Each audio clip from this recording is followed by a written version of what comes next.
ಮೈಸೂರು ಚಲೋ ಪಾದಯಾತ್ರೆ BJP JDS Vijayendra ಅವರು ಹಾಗೆ ನಿಖಿಲ್ ಕುಮಾರಸ್ವಾಮಿ ಜಂಟಿಯಾಗಿ ನಡೀತಾ ಇದೆ. ಕುಮಾರಸ್ವಾಮಿ ಅವರು ಕೂಡ ಈ ಒಂದು ಪಾದಯಾತ್ರೆಯಲ್ಲಿ ಭಾಗಿಯಾಗ್ತಿದ್ದಾರೆ, ಬಂದು ಭಾಷಣ ಮಾಡ್ತಿದ್ದಾರೆ. ನಿಖಿಲ್ ಕುಮಾರಸ್ವಾಮಿ ಪಕ್ಷದ ಉಸ್ತುವಾರಿ ಕುಮಾರಸ್ವಾಮಿ ವಹಿಸ್ತಾರೆ ಅನ್ನೋ ಚರ್ಚೆ. ಈ ಗ್ಯಾಪಲ್ಲಿ ನಿಖಿಲ್ ಕುಮಾರಸ್ವಾಮಿ ಹೆಜ್ಜೆ ಆಗ್ತಾ ಇದ್ದಾರೆ.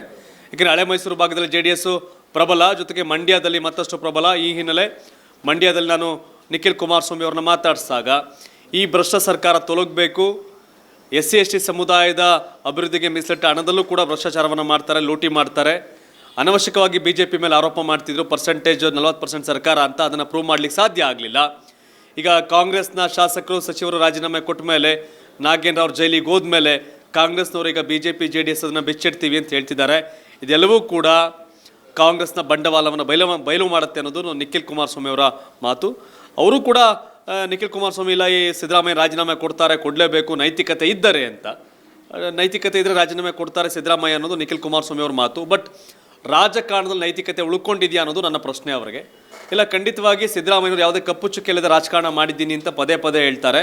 ಆದರೆ ನಿಜವಾಗಿಯೂ ಈಗ ಕಪ್ಪು ಚುಕ್ಕೆ ಎಲ್ಲ ಮಸಿ ಬಳ್ಕೊಂಡಿದೆ ಸಿದ್ದರಾಮಯ್ಯನವರ ರಾಜಕೀಯ ಒಂದು ಇದಕ್ಕೆ.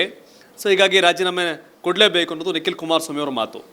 ನೀವು ಹೇಳೋ ಥರ ವೀಕ್ಷಕರೇ, ನಿಖಿಲ್ ಕುಮಾರಸ್ವಾಮಿ ಅವರು ಹೇಳೋ ರೀತಿ ನಿರೀಕ್ಷೆಯಂತೆ ಸಿದ್ದರಾಮಯ್ಯನವರು ಈ ಮೂಢ ಹಗರಣದಲ್ಲಿ ರಾಜೀನಾಮೆಯನ್ನು ಕೊಡ್ತಾರಾ? ಆಗತ್ತಾ? ನಿಖಿಲ್ ಕುಮಾರಸ್ವಾಮಿ ಅವರ ಡಿಮ್ಯಾಂಡ್ ಸರಿನಾ? ಕಾಮೆಂಟ್ ಮಾಡಿ. ಧನ್ಯವಾದ. ಇದು ಕರ್ನಾಟಕ TV, ಕನ್ನಡಿಗರ ಧ್ವನಿ.